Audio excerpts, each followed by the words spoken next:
What is up, Podheads? Back with another episode of the Podioslave podcast. My name is Tony, joined as always by Anthony. How we doing? How we feeling? Trying to do it different every week, and I almost called us football heads, but because tonight we're football heads. I thought that the feed was glitching out on me.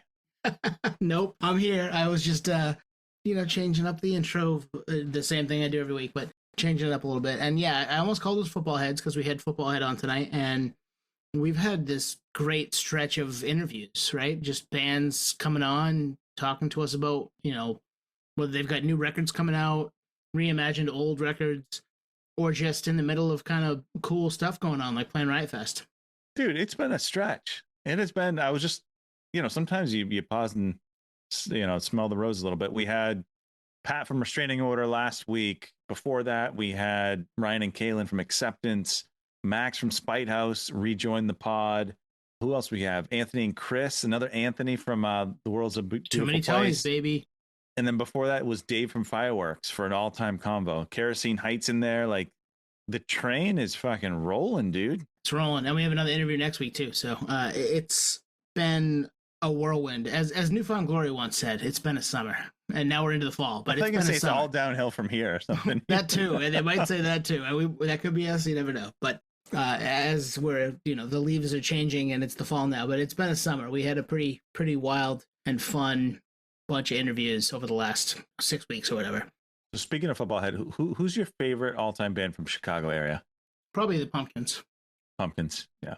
As I'm wearing a Pumpkins shirt. There you go. I mean, realistically, it's probably, I'd have to think about it.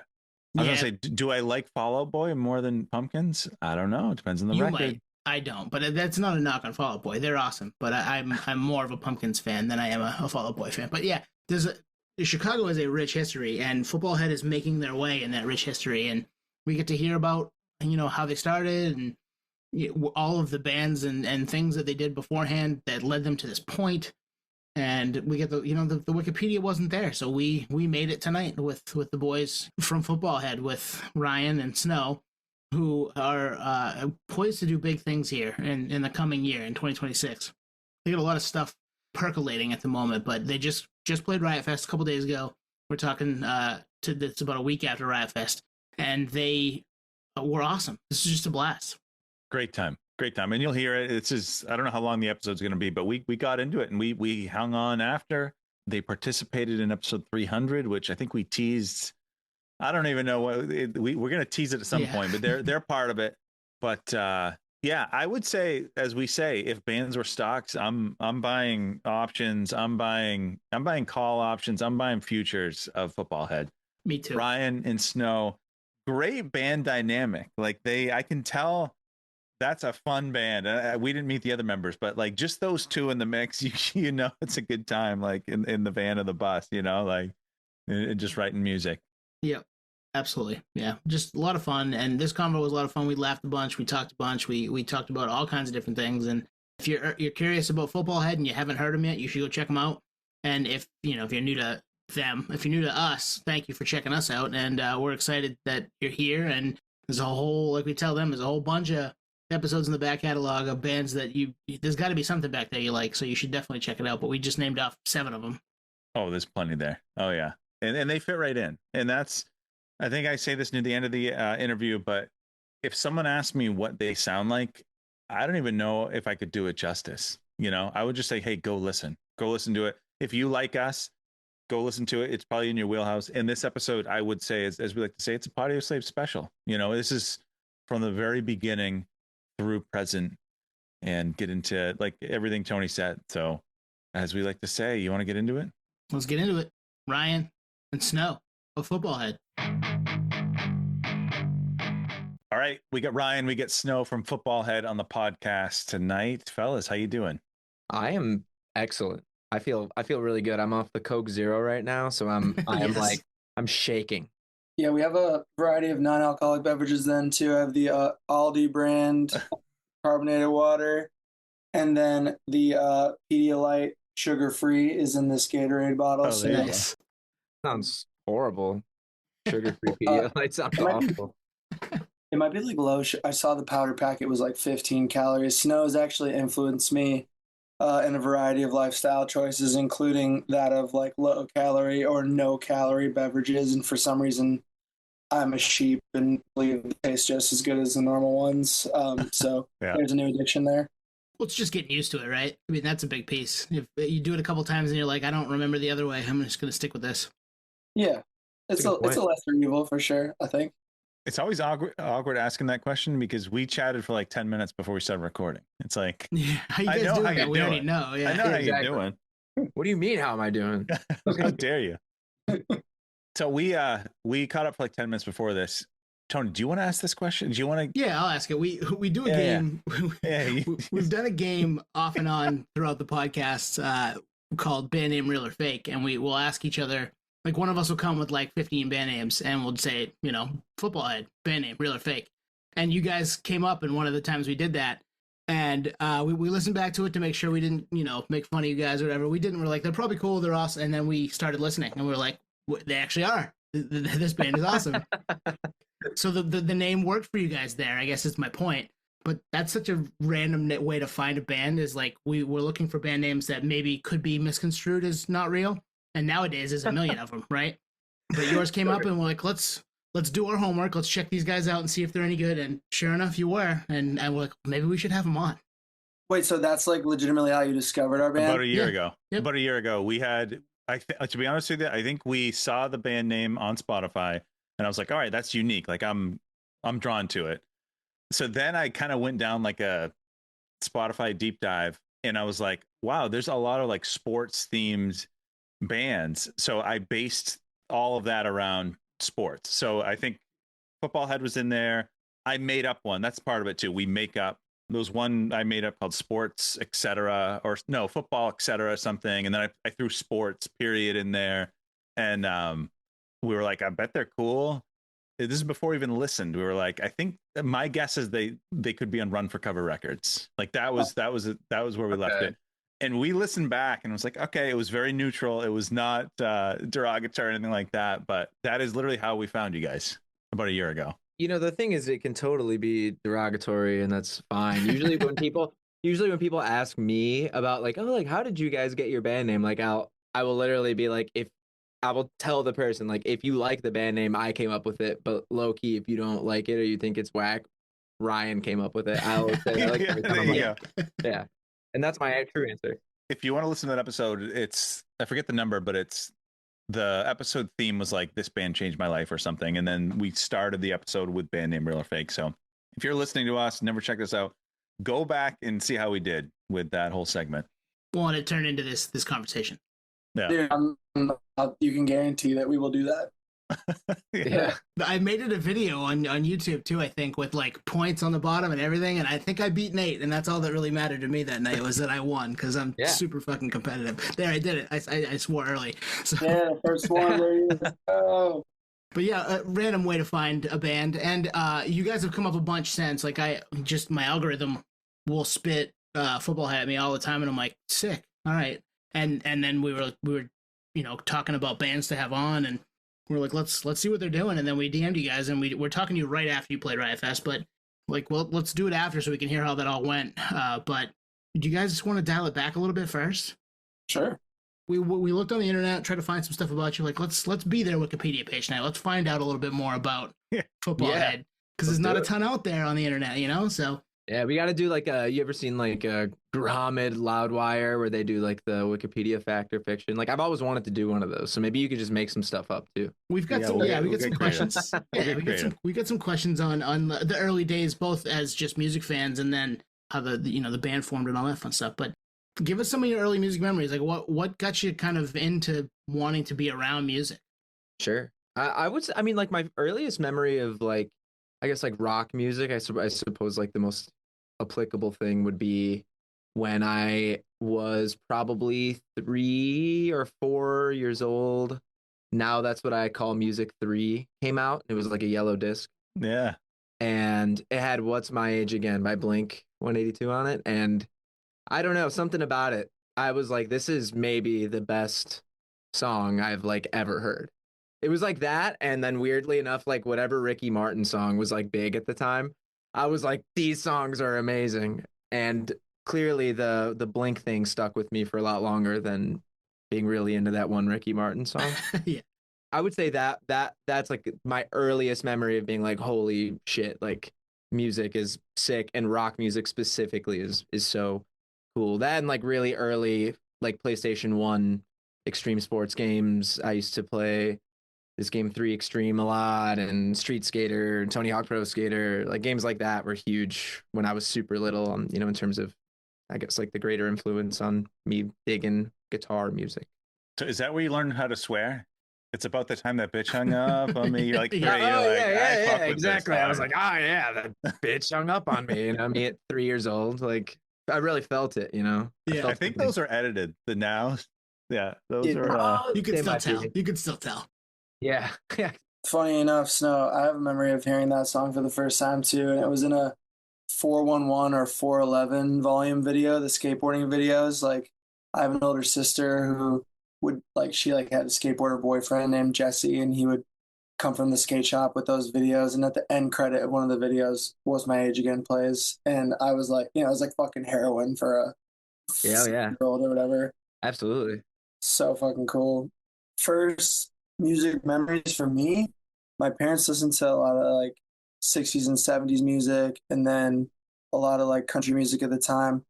My dad actually has like a kind of like decently profound like music background. He was Cheap Trick's first road manager. He drove him from like Rockford to Madison to Iowa to Michigan, like did a bunch of like Midwest stuff with them when they were called Sick Man of Europe. So like my dad was like in the van with like, you know, Robin Zander and the boys, the Rock Legends for a stint there. So he would play like stuff like Kathy Mattea and then like Alabama, the country band. Dude, Alabama, you're speaking my language. My dad did the same thing to me. Really? Yeah. So like that's kind of a lot of like my very first music exposure. Like Gladys Knight and the Pips, my parents loved. So like some of the big band shit. I mean the Beatles. I remember having like the Beatles one when I was 6. That when that like was such a premium like infomercial. That's like a very early memory that I'm extracting right now. Like hearing like Paperback Writer and like Day Tripper, like and all those riffs for the first time, like that would be like my I think like chapter 2, which really was like, okay, I need a guitar now. Like that kind of like prompted me in that way. So those are some of my first musical memories.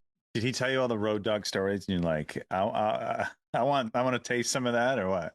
I'll tell this story very quickly, but last year, my sister and I did DNA testing through 23andMe, and we found that we have a sister who my dad never knew existed, who she like my dad met her mother on the road with Cheap Trick during that time in the like late 60s 70s. Wow. Super crazy. She's incredible. She's awesome. She's actually housed us on tour twice now, and she's come to both Detroit shows. I actually just talked to her before this podcast. She's incredible, but my dad got carried away enough to the point of having his first child he didn't know about for wow. You know, so long because of how much fun he was having with Cheap Trick, allegedly. Yeah. I didn't expect that answer, but Allegedly. That's better than I could have imagined, actually. Yeah, my story was way more interesting. I was nearly asleep. I'm sorry if I tuned out there for a second. But no, but you're the same age as now is the point. Because if Now 3 came out and you were 3, like you started the reason Now exists. Now that's what I call music. So you got that claim to fame. Yeah. Yeah, I bore Snow for sure. He'll never be shy about letting me know. Well, that's good though. You have a good dynamic where you can give each other shit. Like that's Anthony and I. We've been doing that for a while. So It's the Constantly, whole, bro. Even in my dreams, bro. Like it's insane. I love Yeah. nothing more than to just shit on this guy's life. In a joking way, of course, but it's Yeah. my favorite thing. I look forward to it every day. He tries to dunk on me all the time, but little does he know I'm a tumbo in the fucking paint. So get the fuck out of here. Yeah, same with Tony. Tries. He can't land it. He just can't do it. I'm short of Italian. What do you want from me? Yeah. So Chicago. Is that where you grew up? We were both born here. I was born in the West Burbs. Snow's more north Burbs. But yeah, I moved to California when I was 11 years and spent like my formative years there and moved here after college. Snow will tell you, but he's lived here all his life. Yeah, yeah. I grew up in the northern suburbs, like up by Grays Lake, like Six Flags Great America territory. If anyone knows Illinois, they know Six Flags Great America's up there.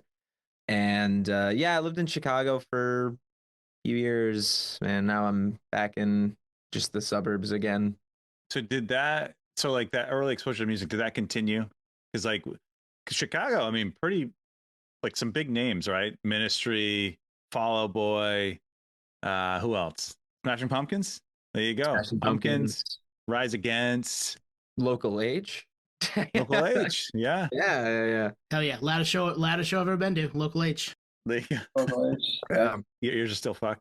So like, you know, there's always, I would assume there's always gigs around. When do you start getting old enough to go to gigs? Are you pretty young or? And then who are you seeing? I mean, man, I think I started like, it's tough because like I've been playing in bands since I was like 12, but it was always like real local, like hyper local, like taste of Mundelein type of stuff. You know what I mean? Like real pretty busted local cover band stuff that I did when I was a lot younger. But I started going to like actual, what I would consider to be a lot cooler and just generally more relevant, tasteful shows when I was probably like 17, 16, like kind of a little later than I would have liked, honestly. But that was just like when my parents started letting me go and do stuff. But I don't know, like some of the early ones for me would have been like going to see like No Effects or something when I was like 14 or 15. That was like an early one. Nice. Yeah. I saw them with canceled Anti-Flag, not yet canceled at the time.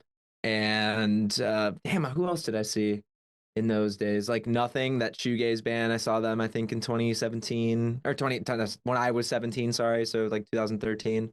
Damn, I don't know. Ryan, bail me out. I'm blanking on who else.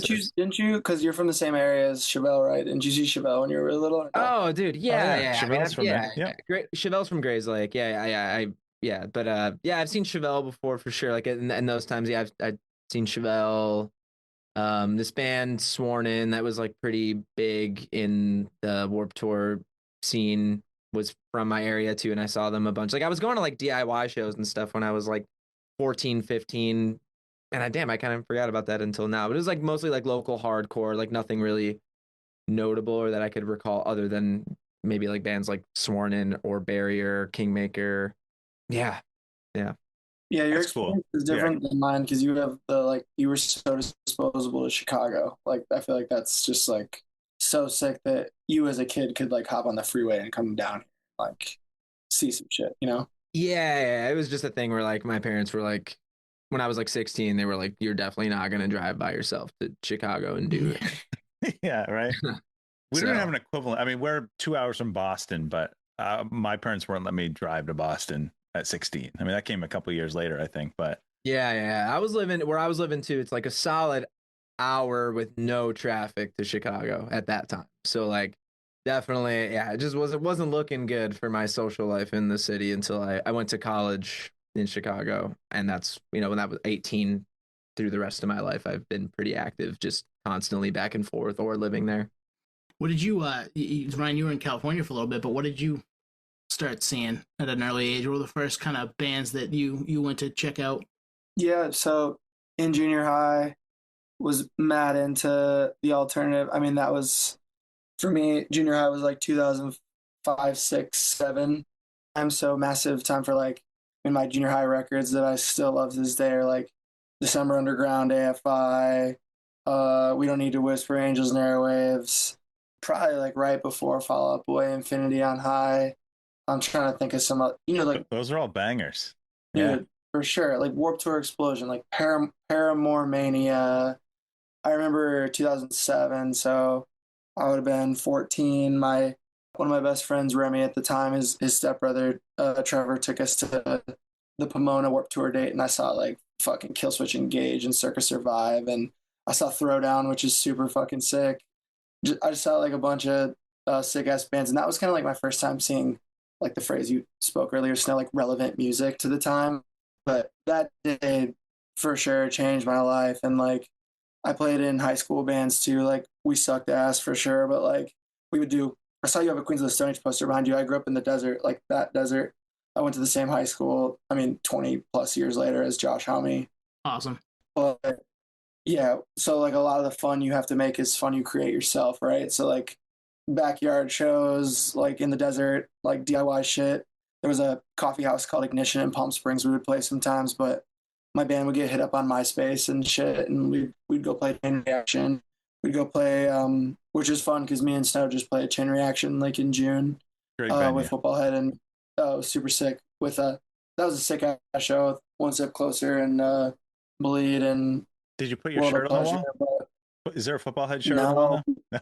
I don't know why we didn't do that or didn't think to do it. There wasn't a lot of room for fucking new shirts, to be honest. Like Yeah, I there's don't a think there was zillion much shirts. room. We saw the Academy shirt. With really good friends with Adam. So When we were at Chain Reaction, I saw like 15 shirts on the wall where I was like, how mad would they be if I just took these and acted like they Right. went? Yeah, eBay gold, right? eBay. Dude, so much. I saw this straight faced shirt there, just like sick old, like late 90s, early 2000s hardcore band. And I was just like, oh my God, I lost my mind. I wanted it so bad. That's a whole.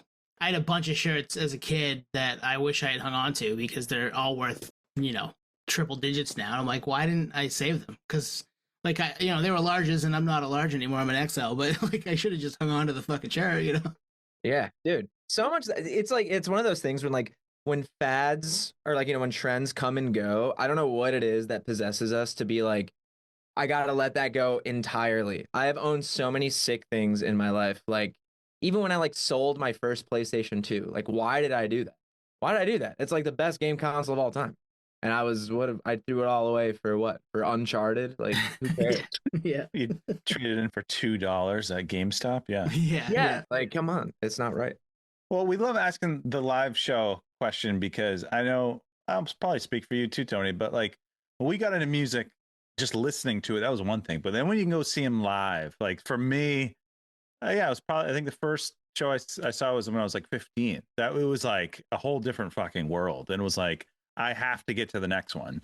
And then you meet friends that are going and stuff. And it's just a game changer. And I've been hooked since. And that was, I don't know, 25 years ago. We're still like, that's why we do this podcast. I mean, It's not just to ask these questions. Like we love this shit. We absolutely love it. And to get that story of, you go from the CDs to the show and now you're still at it in a band listening to music. It's, that's why I do this, to find like-minded people. But yeah, you guys were hooked, right? You seeing these gigs. Yeah, it's crazy. And you saw some good ones too. At least like with Tony and I, some of the early shows we saw up in Maine, like I don't even know how we were hooked. And some decent ones come through, but yeah, you'd have to seek it out a little more. Boston, I mean, you have to get down to Boston, but Portland every now and then surprises us and tosses us the Queens of the Stone Age at the Civic Center. So every now and then. That's pretty sick, man. Yeah, I can't say anything tremendous ever rolled through Grays Lake, but it was enough. It was enough. There was a big local music scene and some heavy hitters that made it enough for me to be like, I should probably just keep doing this and be poor forever. So on that point, like when do you, let's start with you, Snow, decide I want to be in bands and on stage versus going to the show and watching it from the crowd like us losers? I mean, I don't want to say I was like, well, you guys aren't losers, first of all. All right. you. There's only one loser on this Certified, call. And we know who it is. Is None of it us are Ryan? going to say. The three of us aren't going to say who it is. We know there's one loser on the call. But anyway, no, all I was saying is like, I don't want to say I was like forced into like being in bands or anything like that, but it certainly wasn't like I started guitar lessons when I was 10, and then my guitar instructor when I was 12 was like, hey, like my I don't know if it would be son-in-law or stepson, whatever that is. Like he's like my stepson, like, he's a really good guitar player. We're looking, he's your age, he's in your grade, like you guys might know each other from school. Maybe you guys could get together and play. And then from there I got, it just turned into like a little band with like 4 kids and like one 38-year-old guy with a beard on the kit, right? Like the dad who plays drums. It was like that vibe. It's like the dad who pitches at Farm League, right? You need somebody back there. Yeah, that's what I'm saying. Someone's got to keep it rocking on the kit, bald with the beard. But yeah, man, so it was one of those things where like I just kind of got like roped into it, and then I I don't think I've taken a break from being in a band since I was 12, and I'm turning 30 in like 5 days or something. Happy early birthday, and that's crazy. Thanks, I mean, man. almost 20 years. Yeah, no, it is pretty crazy, but it wasn't like a intentional choice by any means. It was just like I got into it by happenstance, and I just really, really, really liked it, and I haven't stopped. I can't quit. Can't stop, won't stop. How about you, Ryan? I mean, we heard the early stories of it. It's in the blood, but when do you pick up guitar and all that? It's funny. I saw one of my childhood friends. I mentioned to you guys I moved to California when I was 11, but my like early musical influence of like, my All Killer No Fillers and my Incubus Make Yourselves and my Green Day International Super Hits. Those are from like neighbors I had here in Illinois when I lived here, and I've kept in touch with some of my childhood friends. I saw one of them at Riot Fest. He actually came to see us, Snow, which is super sick. Wow. And those are the first guys. The older dudes in the neighborhoods who were handing you the culture, right? Like I remember like sneaking up to one of their rooms and like listening to the Mark Tom and Travis show because my mom wouldn't let me listen to it. But yeah, they were my two best friends in the neighborhood were a drummer and a bass player. And I was like, are you serious? You guys left the open void for like the sickest instrument of all of them. And like I remember at a very young age, like I wanted all the glory and none of the hard work of like learning how to play guitar. Like I wanted to be super sick, but like I was not going to spend hours doing it. Hell no. I was going to play Tony Hawk and Madden and do shit like that. So I hear that. yeah, everyone can relate, right? I'm ass, remember. Snow already told you guys that.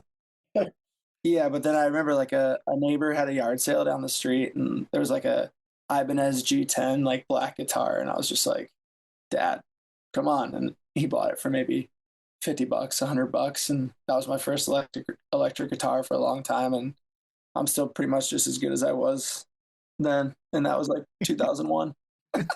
Nice. Yeah. So when do you guys meet each other? Like or did you meet from Footballhead? You can tell. Was there a Craigslist post? Ryan's like seeking second guitarist. Yeah. I was doing like a Make-A-Wish kind of vibe thing, and I was like looking to take on. And then Ryan's a perfect candidate. No, but Ryan, you're much more sincere than me, Ryan. So you should take this one. I can't take anything seriously. I apologize. Oh, you're good. So I had played a show at a venue called Subterranean here in Wicker Park. This was like 2018, I think. And I have a friend, Alicia, who knew Snow just through the Chicago music scene. And I was kind of new at that point. I moved here in 2016, right after college. So I've been trying to make my way, pave my way. But this is in the like garage rock boom still of the mid 2010s here in Chicago. And I was playing in a friend's band, and we went to this place called Demo's Pizza in Wicker Park. And Snow was lit and doesn't remember meeting me, but we met, and my friend was like, "There's a lot of like the alt rock and emo shit that you like," and I was like, "Hell yeah!" And we had probably a horrible interaction, but I was like, "That's one guy. That's the guy. Like that's the guy I got to get to know." But I think we might have exchanged numbers at that point or something, and then I met him later that year at a party again where we actually like hung out all night and kind of informed each other of like our musical past and interests and stuff like that. I showed him one of my last bands, like he was showing me music he was working on, and it was like, not to be like cliche, but it was really like, I was like, okay, we can make your peanut butter, I'm jelly, we can make a sandwich here, you know what I'm saying? And like it literally like has worked out that way. I can't really think of many days where I haven't spoken to him since that time. So yeah, we've done a lot of musical things, shit that hasn't panned out, shit that's changed a lot, but like this appeared to be one of the noodles of spaghetti that stuck to the wall with this Footballhead band that like we're so fucking stoked about it. But like Snow's the most talented musician and the best collaborator I've ever had, bar none. So it's like it's really exciting. It's just as exciting now as it's ever been. Like I'm about to fucking go there tomorrow for 10 or 11 hours to record in the fucking room that you guys see behind him. So That's when we met. That's a little romantic novel. Little premise Yeah, there. He must be good to overcome him not remembering you. dude. I feel so much shame for that. I have like a vague recollection of that evening, but like I was insanely intoxicated that night. I was next level hammered, and I just like it all just blended into like soup in my brain. So I feel bad for that one still. But it worked out. It worked out. Oh yeah, of course it worked out. Yeah, yeah. Now, Ryan just said something really nice about you, Snow. Do you want to take this moment to say something nice about Ryan? No, yeah, yeah. I mean, I had many, like, not many, but I've had a few like right hand man type guys, like, you know, like collaborators that I work really closely with over time. And Ryan's been like my guy basically, like since we met, which was what, like 6 years ago at this point, Ryan? Maybe more. 6 years ago, roughly. 6, 7 years ago. 6, 7 years ago, yeah. I don't know. And like I just think that we just work really well together. And I'm just super grateful because we're a great team. That's for sure. I am so sorry about that one night. I don't want to turn this into therapy, but I'm sorry I didn't remember you. It happens sometimes, you know. But the next time that me and Ryan met, I think was the night that, and this is a very pre-COVID, I'm in my really early 20s type of activity, but I showed up to a party and was sick.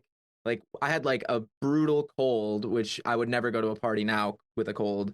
Brutal cold, and I was double fisting beers and Dayquil the whole night, which is like Great combo. just punching your liver just over and Yeah. over. Like Yeah. it was insane, but I felt like Christ. I felt so good. Like I was like, wow, I really discovered something. I was on to nothing. But anyway, that was the next right, because the next day you're like, I feel way worse. Yeah. yeah, I feel fucking terrible. But in the moment, I think that's the next time me and Ryan really chopped it up. I was feeling like I was on God mode, you know? Yes.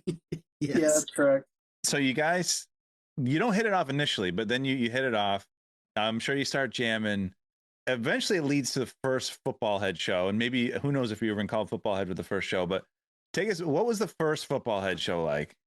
Did it go off? It was pretty fucking successful, I think.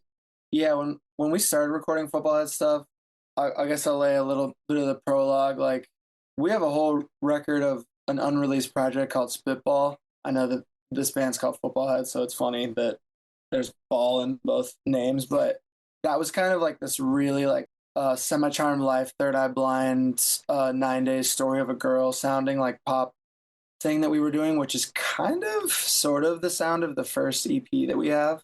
But Snow had a solo project, or still has a solo project. I'm sorry, like it's still there, and he still gets hit up for gigs, and he might do one this year. But yeah, Snow threw that shit on the internet, and it got a bunch of love, and it was so awesome to watch him have that moment because it was weird, right? We were getting together all this time, and then like in confinement, left to our own devices with COVID, Snow was just like, I want to keep writing songs, and you put it up online during the pandemic, right? Yeah. It was totally a pandemic thing. So, anyways, I think that was one of the first moments where either you, me, or you and I together saw that like, okay, we can have a little bit of like success with this potentially. It was the first time ever that any friend of mine who'd ever done music got like a little bit of love for what they were doing. Like Right on. I remember just being so like enamored by the fact that like Snow was on a roll, and I was like really proud of the fact. So I played bass in the first rendition of the Snow Ellet band, and then I was playing in a band at the time, and I was like, I really want to do some solo shit myself, right? So like I wrote all the first EP songs, the Kitchen Fly Footballhead EP songs. Like I wrote them all really fast within like 7 days, I think. And Snow and I flushed them out, recorded them, and then I threw it online. And like kind of a similar thing happened with me, not to the extent of the love Snow got for his first EP, but like locally, people were sharing it a lot, people were listening to it, and then bookers started hitting us up to play live. And I was like, dude, we don't even have a fucking band. Like it's just us two. Yeah. I Yeah. love it. So I never thought that the band would play live. Like that was never when we were making it, I was just like, this is so fun that we're making this because we're never gonna play these songs. But the first Ask were pretty good shows, and like the first show, I don't know, probably 200 people came or something. Like, Dude, yeah. It was Yeah, like a like- Wow. sick That's first amazing. show. That's a Yeah. shitload of people for a first gig with one EP out. Was the EP out already? yeah, so we played Wow. like we played the 4 EP songs and 3 covers. I mean, What'd you cover? that's What'd you awesome. We covered Aliens Exist.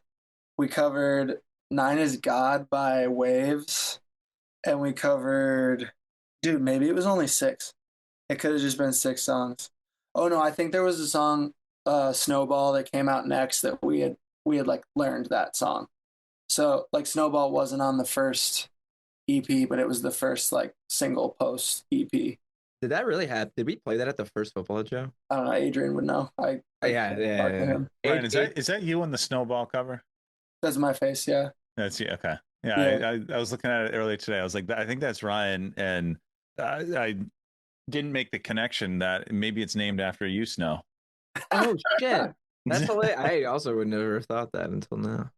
Yeah. Did you, Ryan? What can you confirm whether that's true? Confirm or deny? It's a fucking diss track for sure. It's about how it's about how Snow like constantly lets me and everyone in my life down, and that's what that song is about. And it's about how Oh man. when he makes one mistake, it just snowballs into a whole. Yeah, it's There a you whole go. thing. Yeah. Yeah. It's your MGK kill shot diss track. because he has malintent and a tainted soul. So yeah, of course. that's what that song is about. But no, that the first show was sick. It was with this band called Jackie Boy.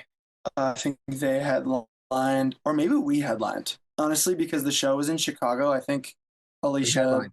who was the promoter, was like, "You guys headline," and people came because they liked the EP, and it was sick. And I think then we were just like, "Okay, we have to keep doing this." So, I mean, it's pretty sick that it has come to Riot Fest 2 days ago. I Like, know. yeah, So what year was that? The first show? 2022. Dude, yeah. I mean, 3 years later, you're playing Riot Fest. Like fucking crazy. That's amazing. Yeah. It does feel, yeah, it feels like 100 years ago, and also it feels like I played that show last night, like Yeah. the first one, you know. So that was, yeah, 2022 is yesterday. Like it's kind of funny. I don't know when this will probably be what, episode 289 or Yeah, I don't know. 289. Yep. And I think back to like in terms of the podcast, we would have been what 150 episodes in, not even like that's how I think about time. And Right. that was yesterday. 120, 130. Yeah, because we did Tattoo of the Earth that summer, so that would have been about a 120. About when we had Guar on, which is in the news right now. So Oh, it's so awesome. Yeah, dude, we fucking missed that, bro. Why did we do that? What happened with what I'm unfamiliar.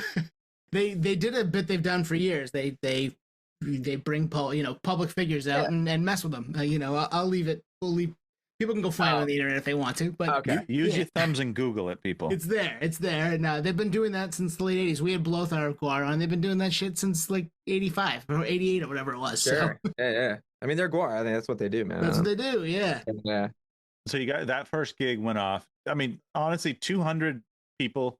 Imagine anyone out there listening, like 200 people. It's a good amount. So you guys got the bug, like Especially was first show. I mean, first show. And so you're thinking, from that, was that a turning point? I'll say this, like we've been playing, and I said it on stage yet. Like we started our set.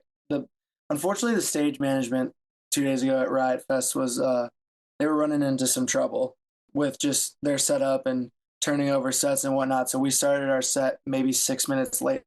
So we only had 24 minutes to cram however many songs we played, 8, I think. But the only bit of information I said was like, we've been playing in Chicago DIY bands for over 10 years. So this moment isn't promised to any fucking person ever. So thank you. And like, that's kind of one of those moments where like, I couldn't point that, and Snow, you can agree with me. Maybe I wouldn't point that wasn't like chapter 1 at all, because we had been playing in bands for so long until 2022. So I think people were just like, oh, like, Ryan and Snow and, all the boys are like performing this project live. So it was like this new thing, but we weren't a total like we weren't net new people by any means. yeah, Like that makes sense. and our community in Chicago at that time too, when we were like a bit younger, I would have been 29, you were younger. And like, I feel like that's that's a moment where our community was like really thriving, and we were like in the thick of that era of music. So yeah, we're lucky to get to this point. But yeah, obviously 200 people and the Spotify perception and all the other shit, because that's all we had at the time. I was just like, let's keep it going. And I think you felt the same way, or you were down. So yeah. Well, and that's a good point to bring back just kind of perspective on being a musician in general, and getting your name out there, and really in any kind of artistic walk, is that like you take a squiggly line to get there. Like, sure, Footballhead is new in 2022, but it's not like you just picked the guitar up in 2021 and all of a sudden you're playing for 200 people on your first show. No, you've been doing it for a while, and that's how you get there. 100%. Exactly. It takes a really, for a lot of people, it takes a really long time. And I would say we're very much in that camp. Obviously, some people, like if you're like a big overnight TikTok thing, that's like a whole different lane. That is, a new lane, I guess, is a much newer lane. Like for us, it's just taking a long time to get to where we're at. And I think that it's cool. It feels really gratifying to be at this point where it feels like things are starting to happen for us after, for me personally, I've been playing, like, as I was saying earlier, I've been playing in bands for so long that to have a taste of like, okay, like this can do something for us, and like we can maybe do something bigger than we imagined feels very good. Yeah, we were never expecting anything to happen beyond the first show. So like Riot Fest was like, I fucked with all them too massive when I told them that we got Riot Fest. We were in Austin, and I was like, come to the van immediately. Like, I need to talk to you guys. Everyone was fucking pale in the face. I would say some were gray, even about to vomit. Like, like what happened? to like someone like say some shit or whatever, blah, blah, blah. I was like, you guys want to do Riot Fest? And then everyone was like, fuck you, Ryan, go die. Not joking. It's legit. And then you said psych, and then they hate you from there. Yeah. So how does that even happen? What's really fun about our band now is I would say there are entities involved hoping that we are successful, even more successful than we are now. Nice. And yeah, we're really appreciative of those backings from those people, because it's really validating. And like our next year, like the first 7 months are already fucking booked to the brim. Like it's already insane. Awesome. And we're anticipating this year was a much busier year than last year. And I'm sure next year, we're going to have some new music out and shit, and it's going to be a complete, utter chaotic shit show. But yeah, we have a bunch of people who have put the stamp of approval on our shit, who like fight for us every day to get on shit like that. So that's without their help, and without their help and our ambition, I don't think that happens. I think it's a combination of those two things. Yeah, but you get the tracks. You got to have tracks. Tony and I always joke with this. If you don't have tracks, it's not going anywhere. You can do all the other shit, but if the music sucks, like why are we here? But the music's good, so yeah. Well, I appreciate you guys giving us the musical stamp of approval. We don't matter, but we like to think we put it out there. Hey, I will say this. It's just us. There's no one else behind this, but like we listen to a lot of music and we get pitched a lot of shit. There's a lot of junk out there. Like there's a lot. And we can say that. I won't say any names, but yeah, you've risen well beyond like that to hit our radar. Like, well, thanks, man. It's hard to hit anybody's radar. It is. And it took, like we said, the band name Real or Fake to That's so funny. I love all I was gonna say too is like I think obviously with like more access to recording technology, there's more bands than ever. So I don't think it's like a bad thing to be like there's statistically more horrible music being made right now than ever, because there's also like way more like sick shit being made, but it's really hard to find cool stuff because there's so much music now. It's the same thing with the podcasts. I mean, like they all started in 2020 or a little bit before or after, and I like to think that we sound pretty good and we've gotten better as we've gone along, and that may happen with some of those bands that maybe aren't there yet. Maybe 5 years from now, they're masters at whatever they're playing and they sound a lot better. Like the demo tapes early on don't always work. Sometimes they do, but a lot of times they don't. So you got to keep grinding at it. So that's a lot being out there is a good thing, but at the same time, it's like there's this massive ocean of stuff, and it's trying to find a drop of water. Yeah, for sure, man. And once again, it's another one of those things where like me and Ryan both have been writing songs for so long, and we've been doing this stuff for so long that I do think it like even I'm not even out here being like we're the shit. But what I mean is like we have a leg up in terms of being able to put a song together that makes sense. Whereas like a lot of bands that are just starting out, it's like, yeah, the intro is going to be 2 minutes before the words come in. You know, it's like you got to figure. It takes time to figure out how to write a song that people want to listen to. You know, it's like just how it is. Absolutely. Well, what I love, Ryan, just like hearing you talking about how excited you are for next year, you can't fake that funk. Like either you're excited or you're not. And we've chatted with a lot of bands. A lot of bands just going through the motions and stuff. You guys are very excited. When Overthinking Everything came out, would have been last year. How was that shift from like EP, single, now full length, and now maybe people care, right? Maybe you have a following. How was that? Yeah, definitely different because when we had, I got to give Adam his flowers. Adam, who is a friend of mine, Snows, who started the band The Academy is, and who we saw play Sunday at Riot Fest as well. He didn't play with us, but he played with The Academy. He has been really like, he's been like a champion of the band for so long. Like he played bass in the band for a while. And like, again, we've been using that phrase, stamp of approval. Like he's so well connected and came up in such a boom here in Chicago and vouched for us super hard while playing in the band. And we were having some label conversations. The first one to make an offer. So we actually released Overthinking independently in 2023. Oh, and at that point, we got some like offers to take it down, which was really, really cool. I guess at the time, like I was super excited and Snow was too. I think that like, because like label interests, so many people, you guys have talked to bands and know bands, like so many people make a record and they throw it up and it collects dust on the shelf. And like that did not happen with us, you know? So we put up Overthinking. A couple labels were interested in signing the band. And one of the most earnest outreach was Will from Tiny Engines. And then what's ultimately changed the band, I think one of the greatest factors is the distribution that we have for our music. Tiny Engines uses Red Eye, which like, you know, Radiohead and Courtney Barnett and like a million huge bands have the same distribution, but we were getting pitched legitimately for playlisting and shit like that. And I think that like those eyes that were now all on our band for like, dude, I remember like we were on like an all new rock, like right under Green Day or some shit, like one of our singles. It was, I think That's it was awesome. Habits actually. Yeah, that's amazing. Yeah. It was just like, I don't know, like that in the grand scheme of things doesn't move the needle as much as you want it to, but it's like such an optics thing, which unfortunately for better or for worse, like matters in this industry a lot. And it's like a cool thing to tell your mom, I guess. So Yeah, absolutely. yeah, like that, the fact that we got good distribution with our label deal, I think has changed the trajectory of our band a lot. Yeah, I don't know if I have much more to add on to that. Ryan's way more connected with like Ryan's like day-to-day guy. I'm really ass at day-to-day stuff.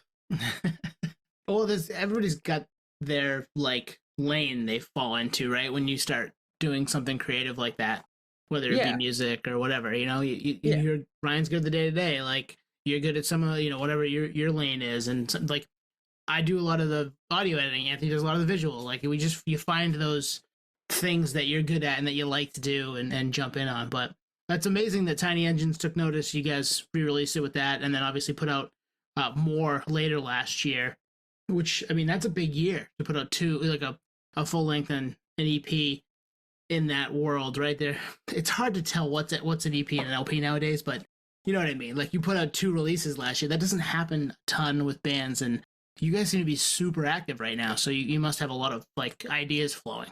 Yeah, I think we try to keep putting out music at like a pretty rapid pace. So the thing is we have like a huge stockpile of ideas at all times because we're always just kind of writing and like adding to said stockpile. But I think like, I don't know, Ryan, like maybe would you say, because I would kind of say that like the part of the reasoning for putting out music sort of at that pace is just like we feel like everything moves so fast now and we're not really like a band that's super active on like TikTok and stuff like that.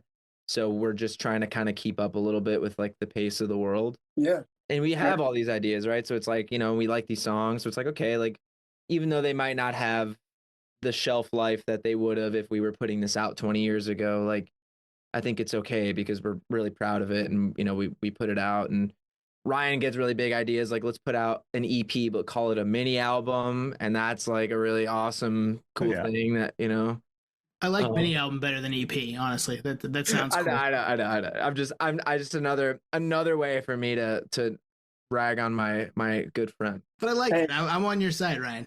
You guys are like hosts of the whole Zoom session, so can you just mute his mic for the rest of the time? Yeah, I'll do it. And Ryan, just give me a hand signal and I'll do it. Who are you talking about? There's only 3 of us in here. Yeah, man. I mean, especially so by the time that we got signed to Tiny Engines and we put Overthinking out, we already had the Before I Die EP completely done, or mini album completely done. Yes. It was totally, like polished in a beautiful wrapping paper with a bow on top. And then we were just like, hey, we think this collection of songs is like best delivered in the context of 7. We don't really want to add to it. I felt like we already turned a page in an additional development in our sound post those 7 songs. So they were ready to, come out, and Will was down to release Before I Die at the end of last year. But that mini album EP rollout went really well for us. It was, I think, in terms of statistics, which I can't buy into much more than taking away that people like that sound. I think more than they liked Overthinking from a number standpoint. Again, it's different flavors, right? But like Before I Die has been listened to like 5, 6, 7 times more than Overthinking, which tells us that we were on to something. And I think when Before I Die came out was when we were like, okay, we have something here. I think that was the real moment where it was like, let's keep going. So yeah, for sure. Did it feel like it took you to there to get to that, like that's the sound you wanted to be on? I find the Before I Die EP to sort of be like it's almost like I don't know, it's like Rubber Soul or something by the Beatles. It's like a transitional record, you know what I mean? Where I think Overthink, like, because Kitchen Fly and all those singles into Overthinking was purely Ryan Nolen solo project stuff, and so that to me exists as like almost like a different band in a way, you know what I mean? It's like it's its own thing. And then I think the Before I Die EP was slightly more collaborative. It was like mostly Ryan's ideas, but definitely like I think I sang on a couple parts or something, and like was doing some background vocals and like contributed some riffs, and like it was slightly more collaborative. And I think it led us to the point now where we're more or less kind of like a full band, you know what I mean, with like other people who contribute musically, which has like not been the case normally. So, and I think it all started with that EP. So I look back on it really fondly. I mean, obviously it only came out like 7 or 8 months ago or something, but still, or I guess almost a year ago. But do you know what I mean? Oh, for sure. I mean, that's the EP that we went from knowing of you guys to being fans. Like I remember, I think Tony, I think it was on a weekend. You were like, this new Footballhead EP, or you sent the link. I did. And I was like, this is cool. I think it was My Direction. And I listened to it, and it went to Crushing Me to Stupefied, and it kept getting better. Like for my money, Crushing Me and Stupefied are my favorite songs you guys have put out, and the new song, which I'm sure we'll get into. But that was a turning point where it's like, oh, okay, like not just a name that we, a band name that we just referenced. Yeah, because I really hadn't listened a ton before then, and my I gotta fact check myself here. My 3-year-old son loves you guys, by the way. Oh, that's sick. Yeah. Neil, you like this music? Yeah, it's great. It's please great. tell him. Oh, that's awesome. Yeah, he needs to get a shirt. We need to start making toddler merch. Yeah. What's the Sparrow Sleeps? Have you guys heard of that? It's it's I'm sure it's the guy that he does like a lot of Riot Fest-esque bands and makes it into lullabies like for young kids. Yeah, we need to yeah, I know exactly what you're talking. I've seen like the Hawthorne Heights one. Yeah, on there you Spotify go. pop up or something. Yeah. Yeah, he's in the background going, I don't seem to mind. Yeah, he's in the back singing along. I love it. And if he's 3-ish, 27 or so years from now, he'll be telling people on a podcast how Footballhead is the reason that he loves music. So Yeah, I hope so, man. That'd be pretty sick. But yeah, that EP is money, and I think you guys parlay it really well into Hesitate, which came out at the time of recording, what, 2-3 weeks ago? Probably a week ago, last week, a week right? ago.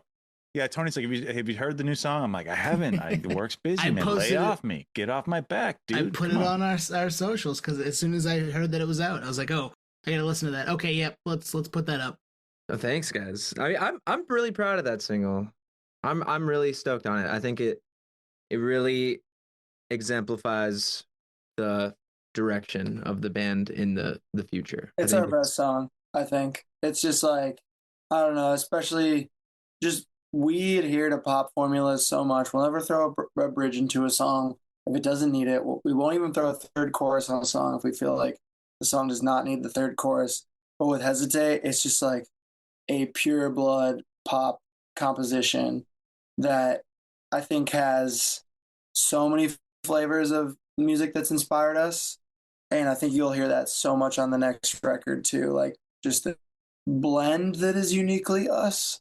I think that's what makes Footballhead unique, if anything at all. Because like we talked about ad nauseum, right? There's a gazillion fucking rock bands. Some of them are amazing. Some of them are horrible. But I don't know if any band is using the blend of the particular like doses of styles that we put into our music. And I feel like Hesitate is such a good showcase of like, this is how we do it. This is who we are. And there will be much more music like that coming out soon. So yeah, that's exciting. Yeah. Is it just you singing, Ryan? It sounds like it almost goes back and forth a little bit. It's a ping pong between us two dumbasses. Okay. It's funny. I've probably listened to the song 10 times.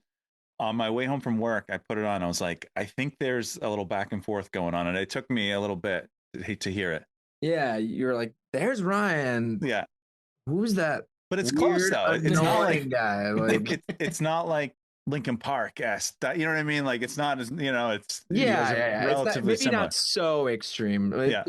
There are some moments I will say like on some of the newer music though, where it's like it's straight up like good cop, bad cop vibes. Oh, nice. There you go. You know what I mean? Where it's like Ryan's like, or I'm like, I'm gonna save you, and then Ryan's like, rawr, you know what I mean? Like, yeah, I love it.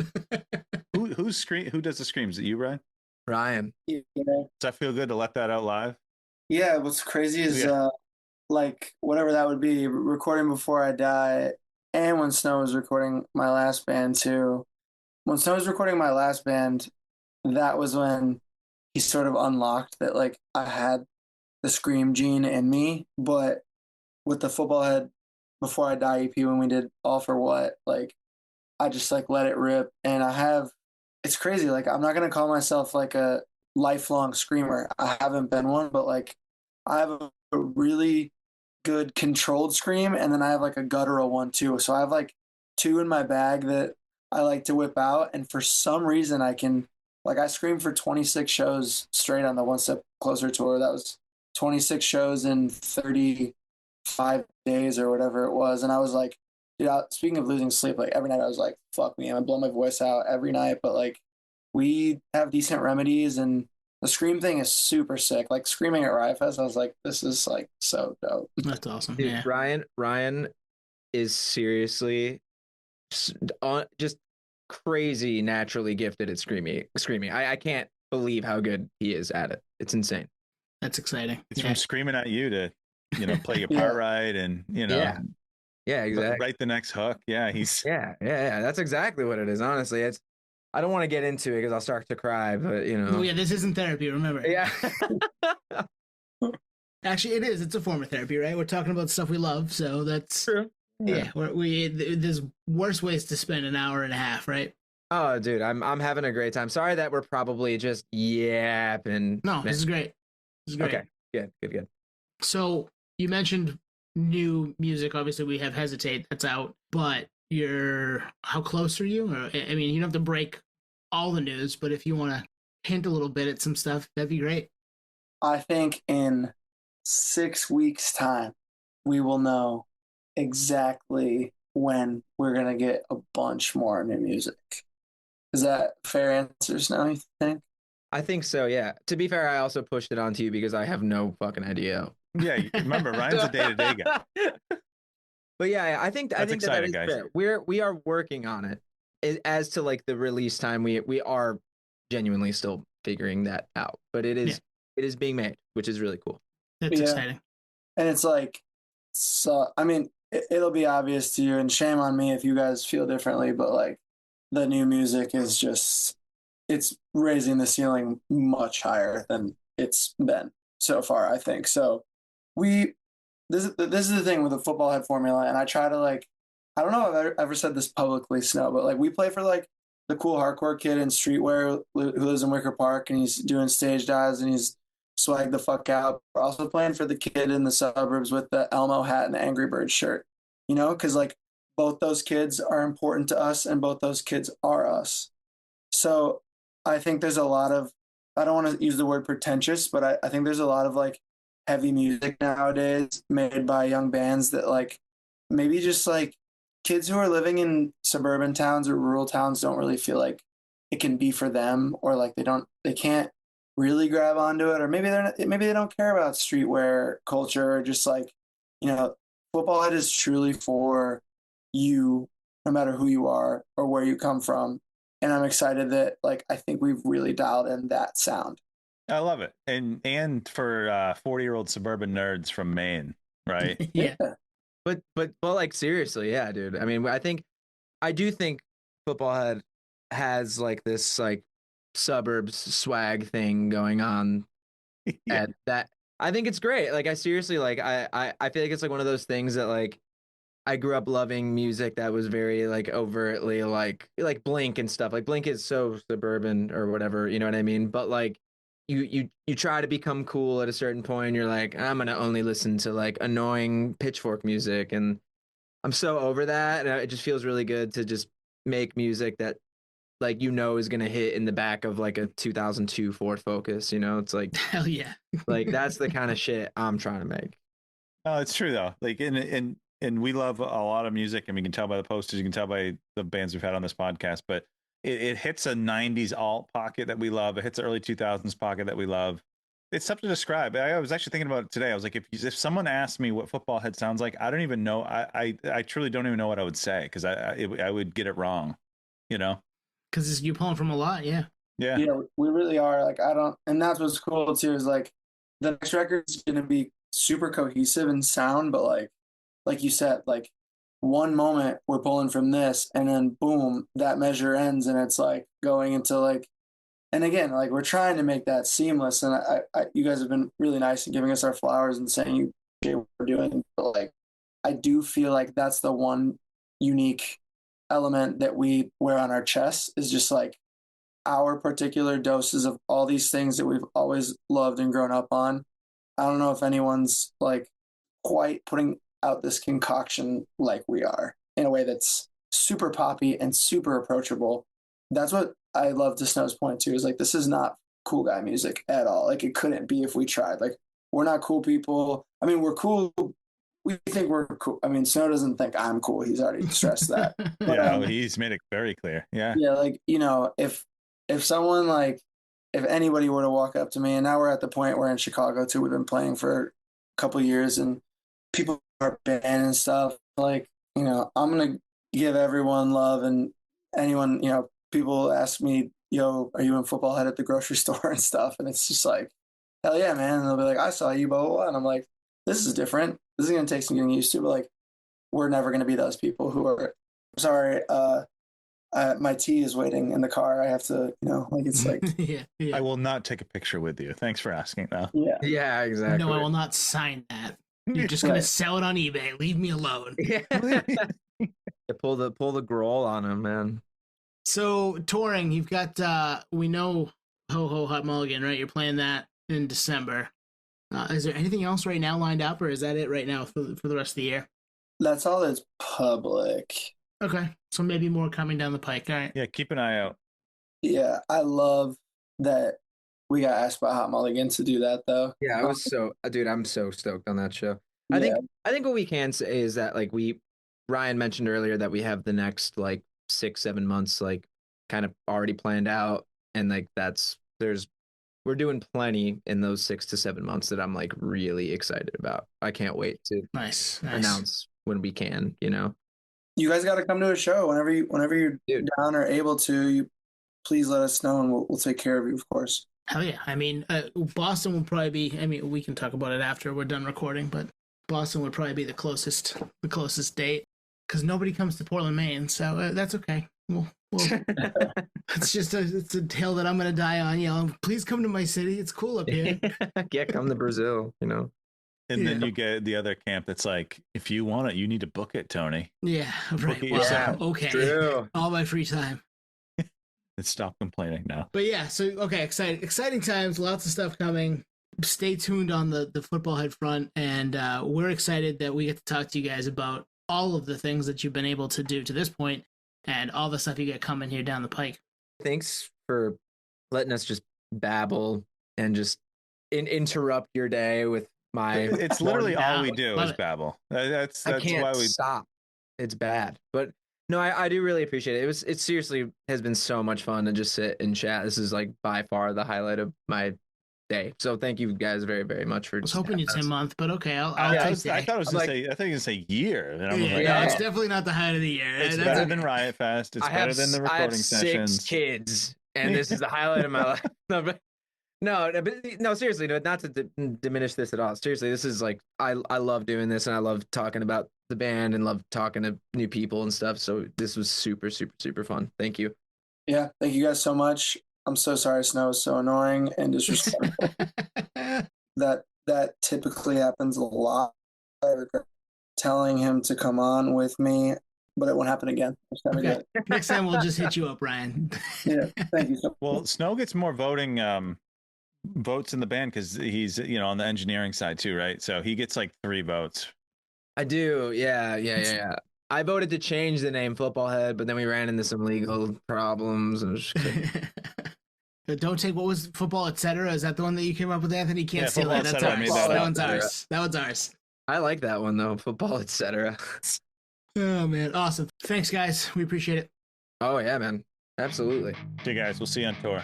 Peace. Thank you for listening to Podioslave. We are at Podioslave on Twitter, Instagram, TikTok, all of the places that you can find us on social media.